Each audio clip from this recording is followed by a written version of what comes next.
Hello.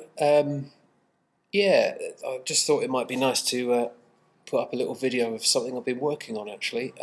Works in progress is a great thing that we can do with social media, and I'd quite like to start this as maybe a thread that people can talk about their own work, which would be fantastic. This is a piece I've got I've been working on for a little while actually. It just doesn't seem to want to finish.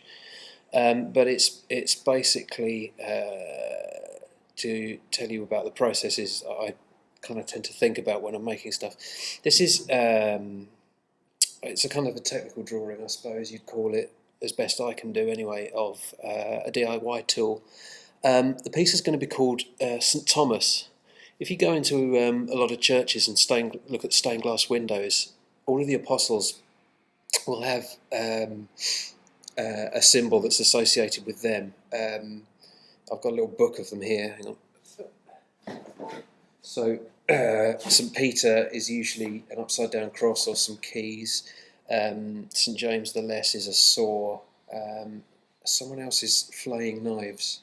And most of them are sort of to do with the way in which they were martyred.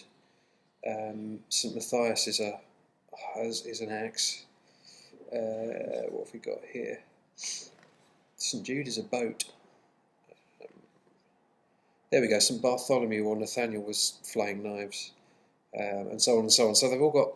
So I quite like basically what I'm doing is I'm taking this as a starting point. This is work on paper, by the way. It's acrylic paint on paper. I'm taking this motif as a starting point and just transforming it, hopefully, into sort of a bit more of something that's got a bit of oomph and resonance and power to it, almost sort of like a shamanic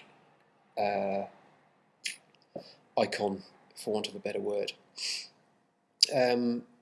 So yeah, and this is kind of bigger than it looks here because I'm standing quite close to the camera, but if I move back a bit you'll see that it's kind of that big. It's also been done on graph paper. I spent most of Friday afternoon doing these little sort of crosses on there after social media cafe on Friday morning. Yeah, just kind of the decorative element I think is quite interesting in not just art but illuminated manuscripts and all that kind of stuff, which is another big influence. So yeah, we'll see how that progresses on. At the moment I think the background is a bit too light and the object itself a bit too dark. It doesn't really kind of stand out quite as much as I want it to, so I might just kind of douse it with a darker shade of blue, maybe more like an ultramarine, because this is cobalt blue mixed down with some acrylic medium just to kind of make it a bit thinner. So we'll see how we get on. That's my project for today, amongst many other things that I've got to do today.